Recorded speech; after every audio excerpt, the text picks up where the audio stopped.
Bonjour Camille. Donc ici, on va voir les solutions acido-basiques et on va parler du Ka et du Kb. Alors regardons ici quelques exercices. Ici, ils nous disent, voici trois acides qui ont été testés en laboratoire. Donc, ils nous donnent trois acides, le CH3COOH avec son Ka, H2CO3 avec son Ka, H3BO3 avec son Ka. On parlera du Ka tout à l'heure, mais répondons en premier à la première question. Écrivez l'équation de première dissociation de chaque acide. Alors par exemple, prenons le CH3, COOH, ça c'est un acide, c'est l'acide acétique, c'est un acide faible. Et un acide, lui, qu'est-ce qu'il fait? Il libère un proton. Donc j'ai H+, plus CH3, CO-. Maintenant, prenons le deuxième acide, c'est H2CO3. Et tu vois cet acide-là, lui, c'est un acide faible, mais il a deux acidités. Pourquoi? Parce qu'il peut libérer deux protons. Mais puisqu'il me demande que la première dissociation, ça veut dire on va regarder que quand il va libérer un seul proton. C'est la première dissociation, on ne va pas regarder la deuxième acidité. Donc ici, ça va me libérer un proton plus HCO3-. Prenons le troisième acide, c'est H3BO3. Lui, il a combien d'acidités? Il a trois acidités. Parce qu'il peut libérer 3 protons, tu vois H3. Donc, mais on va regarder encore une fois que la première acidité, ça veut dire on va faire H+, plus H2BO3-. Donc voilà, ce sont les équations de dissociation d'un acide. Alors, en règle générale, comment un acide se dissocie? En fait, un acide, c'est celui qui a un proton. On a toujours HA, qui va nous donner, en équilibre, c'est un acide faible, qui va nous donner un proton H+, plus une base faible qui est A-. Donc, c'est sa base conjuguée. Maintenant, passons à la deuxième question. Ici, ils nous disent classer les acides en ordre croissant de leur force. Ça veut dire qu'ils veulent qu'on dise qui est l'acide le plus faible, du plus petit au plus grand. Et là, on va parler un petit peu du Ka. Le Ka, c'est quoi? Alors, regardons ici. On va regarder ici. Le Ka, c'est quoi? Prenons par exemple l'acide acétique, le premier là-bas. Donc, si je le mets par exemple dans une solution, disons que j'ai 1 litre, où j'ai mis une mole par exemple de cet acide-là. Si je mets cet acide, il va se dissocier, mais pas beaucoup. Il y a des molécules qui vont se dissocier pour me donner ce H3CO-, mais il y a d'autres qui vont rester intactes, c'est H3, COOH, c'est pour ça qu'il y a un équilibre. Alors, mais comment le système va savoir qu'il est en équilibre? Eh bien, les chimistes ont découvert que le système se comporte comme si comme s'il dit, est-ce que je suis en équilibre? Eh bien, comment il vérifie qu'il est en équilibre ou non? Eh bien, tout simplement, il prend les produits ici c'est H+, par exemple, et c'est H3CO-. Il va dire, je vais multiplier le H+, par la concentration du H+, je la multiplie par la concentration de ce H3CO-. Je divise ça par les produits, ça veut dire par la quantité d'acide que j'ai mis, par la quantité d'acide qui va rester non dissociée, c'est H3, COOH. Il va regarder, est-ce que ça c'est un nombre? Il va regarder, est-ce qu'il est, dans le cas par exemple de l'acide acétique, il va regarder, est-ce qu'il est proche de 1,8 fois 10 à la moins 5. S'il voit qu'il est autour de 1,8 fois 10 à la moins 5, l'acide il va dire, je suis correct, je suis en équilibre. Mais s'il voit que cette division-là, cette opération-là est loin de 1,8 fois 10 à la moins 5, eh bien l'acide va dire je ne suis pas en équilibre et là, il va se dissocier, il va continuer, la réaction chimique se dissocier, les vitesses de réaction vont continuer pour atteindre cet équilibre-là. Au fond, qu'est-ce que tu dois savoir? C'est qu'à l'équilibre, quand un système est en équilibre, eh bien toujours, quand je multiplie les produits et que je les divise par les réactifs, eh bien, je trouve toujours un nombre qu'on appelle la constante d'équilibre. C'est un nombre constant qui est toujours le même pour tous les équilibres du même élément à la même température. Ça ne dépend que de la température. C'est ce qu'on appelle le Ka. Ça veut dire la constante d'acidité. Constante d'acidité. Maintenant, si j'ai une base, eh bien c'est pareil. Si j'ai une base, donc par exemple j'ai BOH, une base faible, eh bien elle aussi, il va se décomposer en B+, plus OH-, parce que l'élément actif d'une base c'est OH-. Eh bien la même chose, pour un équilibre basique, eh bien si je prends les concentrations des produits, par exemple, concentration de B fois la concentration de OH-, et que je divise par la concentration des réactifs, eh bien, je vais trouver que toujours égal à le même nombre qu'il y ait un Kb. C'est ce qu'on appelle constante de basicité. Constante de basicité. De basicité. Et cette constante-là est toujours pareille. Donc, ce que je viens de dire ici pour les acides est le même, est vrai pour les bases. Seulement, on va considérer la réaction de dissolution de la base. Maintenant, pour répondre à la question, eh bien, les Ka et les Kb nous aident beaucoup. Eh bien, nous aident en quoi? Eh bien, en fait, plus le Ka est grand, plus l'acide est fort. Plus l'acide est fort. Plus le Ka est petit, plus l'acide est faible. Plus l'acide est faible. Donc rien qu'en regardant le Ka, on a une idée. La même chose que pour les bases. Plus le Kb est grand, plus la base est forte. Plus la base est forte. Plus Kb est petit, plus la base est faible. La base est faible. Donc, c'est ce que tu dois connaître pour, par exemple, classer des acides ou classer des bases. Alors, ici, je vais effacer ici pour que je réponde à la deuxième question, parce que la dissolution, maintenant, on n'en a plus besoin. Et là, ben, ils me disent classer les acides dans notre croissant, c'est-à-dire le plus faible des acides, je regarde celui qui a le plus faible Ka.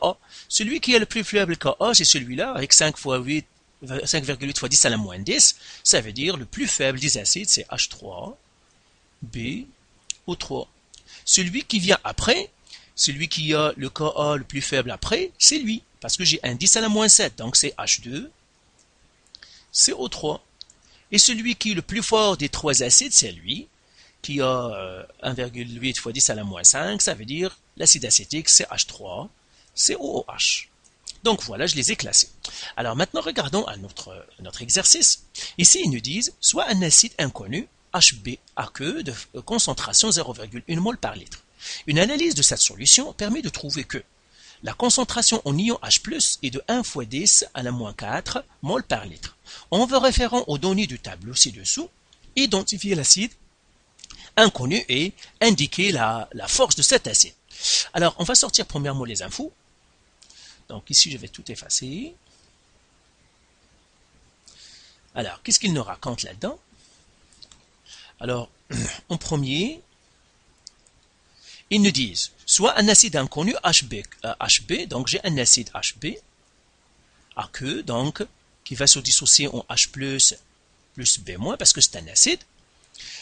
Ils me disent, j'ai une concentration initiale, donc j'ai HB, on a mis au début, initiale, égale à 0,1 mol par litre.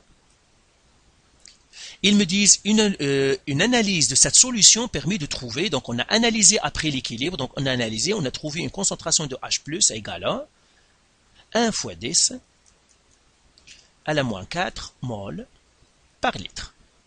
Donc, soit un acide inconnu HB de concentration 0,1 mol par litre. Une analyse de cette solution permet de trouver que la concentration en ion H+, aqueux est de 1 fois 10 à la moins 4 mol par litre. En vous référant aux données du tableau ci-dessous, identifier l'acide inconnu. Alors, qu'est-ce qu'il nous donne dans le tableau? Je regarde mon tableau, qu'est-ce qu'il nous raconte là-dedans?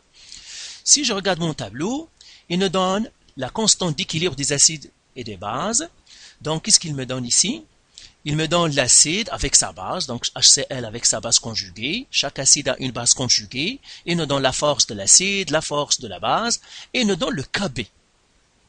Donc, il me donne le Kb. Alors, pour que j'identifie mon acide, eh bien, ça se voit, il faut que je calcule son Kb. Au lieu de calculer son Ka, je dois trouver le Kb parce que c'est le Kb qui nous donne. Et puis, je vais identifier mon acide. Alors, donc, je dois essayer de calculer mon Kb. Donc, je dois trouver le Kb. Mais, pour l'instant, les informations qu'il me donne, ils ne me permettent que calculer que le Ka, parce que j'ai une solution acide. Donc, je vais trouver premièrement Ka et après, je vais trouver le Kb. Alors, qu'est-ce qu'ils me donnent ici?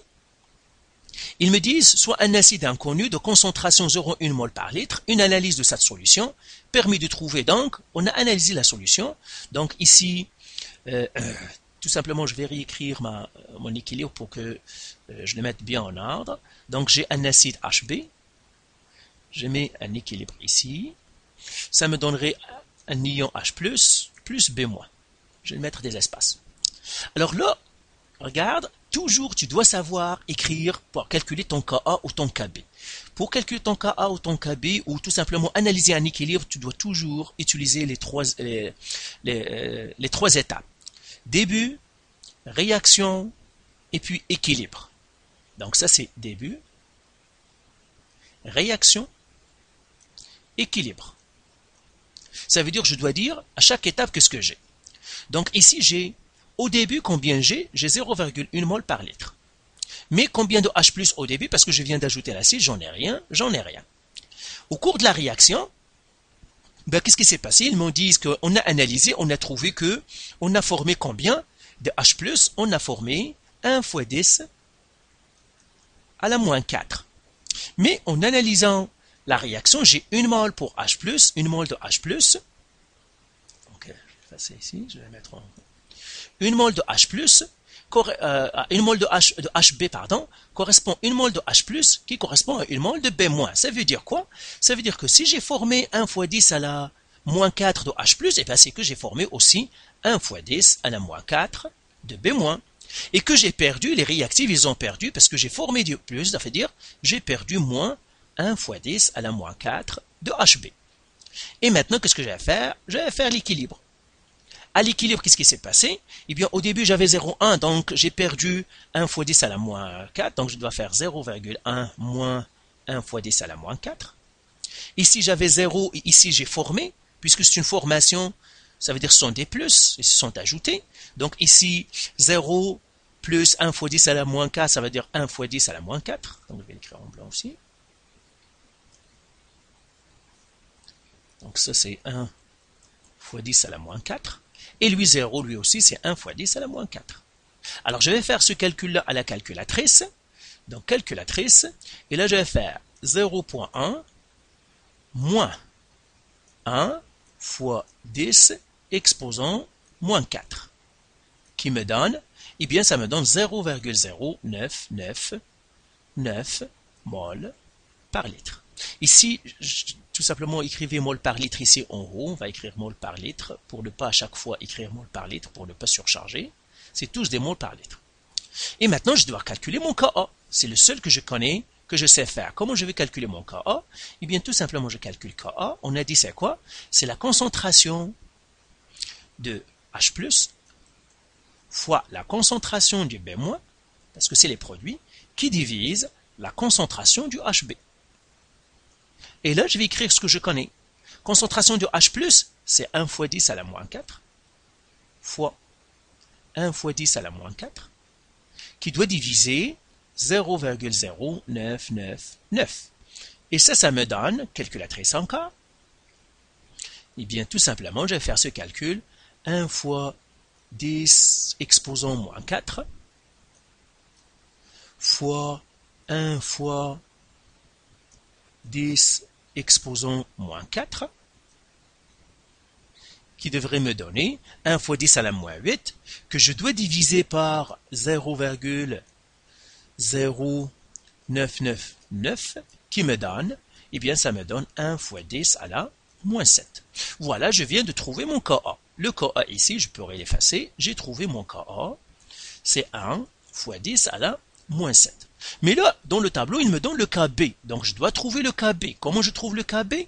Alors, avant d'effacer ça, donc regarde, Camille, tu dois savoir faire ton tableau d'équilibre, de calcul. Regarde encore la vidéo jusqu'à ce que tu comprennes comment on l'a fait. De toute façon, on va faire d'autres exercices quand on va faire les KC et d'autres exercices avec les Ka pour comprendre comment on utilise le tableau, comment calculer le Ka, etc. Alors, maintenant, je vais effacer ici. Et là, je vais calculer mon Kb. Mais comment je vais calculer mon Kb? Là, on a une formule. Eh bien, il y a une formule entre Ka et Kb. Comme on a une formule de la constante de l'eau. Toujours, on a Ka fois Kb est égal à la constante de l'eau, H2O. Ou bien, on a toujours Ka fois Kb est égal à 10 à la moins 14, à 25 degrés Celsius. à 25 degrés Celsius, mais toujours dans les exercices en général, on travaille à 25 degrés Celsius. Donc cette formule-là, elle aussi, tu dois l'ajouter dans ton aide-mémoire. Nous avons déjà, je t'avais déjà donné quelques formules avec le pH, avec la constante de l'eau. Donc ça aussi, tu dois l'ajouter dans ton aide-mémoire ou tu dois la retenir. Si j'ai le Ka, comment je calcule le Kb? Eh bien, tout simplement, je dois faire cette formule. Ou si j'ai le Kb, comment je calcule le Ka? Toujours cette formule-là. Alors maintenant, je peux calculer mon Kb. Donc j'ai le Ka, ça je le connais, donc j'écris la formule Ka fois Kb est égal à 10 à la moins 14. Le Ka je le connais, c'est 1 fois 10 à la moins 7, fois le Kb que je ne connais pas, égal à 10 à la moins 14. Alors j'isole la variable, je divise par 1 fois 10 à la moins 7, je divise par 1 fois 10 à la moins 7, qui va me laisser Kb égale à la calculatrice, et là encore, j'efface tout ça, et je fais 10 exposant moins 14, qui devra diviser, je mets des parenthèses, 1 fois 10, exposant moins 7. Et je ferme la parenthèse, je fais égal, ça me donnerait 1 fois 10 à la moins 7. Donc c'est ça mon Kb. Donc voilà, je viens de trouver le Kb, et là je vais revenir à mon tableau. Donc ça c'est Kb, c'est 1 fois 10 à la moins 7. Ça c'est mon Kb. Donc je peux l'écrire ici, Kb, que est égal à 1 fois 10 à la moins 7. Ça, c'est mon Kb. Et là, qu'est-ce que je vais voir? Je regarde dans mon tableau le Kb qui correspond à 1 fois 10 à la moins 7. Eh bien, tout simplement pour que j'ai une ligne correcte, 1 à la moins 7, c'est ici, et ça correspond à lui. Et ça. Donc, c'est H2S. Donc, mon acide, donc je réponds à la question. Donc, si je vais l'effacer, tout simplement, j'écris, c'est celui-là. Donc, l'acide est H2S. Ils me disent comment il est. Il est faible.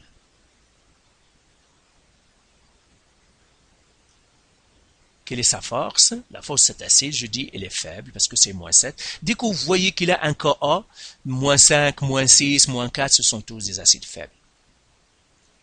Alors, un dernier exercice ici. Ici, ils nous disent, voici les résultats d'une expérience portant sur la force des acides. Pour l'acide nitreux, NaO2, écrivez l'équation de dissociation.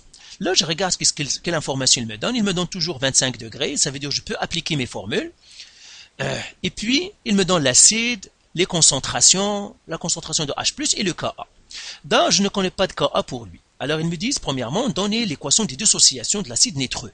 L'acide nitreux, c'est bien HNO2. Donc, j'ai l'équation de dissociation, c'est HNO2. C'est un acide qui est un acide faible. Vous voyez, c'est 10 à la moins 4, ça veut dire que c'est un acide faible. Il va libérer un H+, plus NO2, moins. Voilà l'équation de dissociation. Pour l'acide bromhydrique HBr, calcule la constante d'acidité Ka. Alors, ils veulent que je calcule la constante d'acidité du HBr. Alors, la même chose, qu'est-ce que je vais faire? HBr, c'est un acide faible.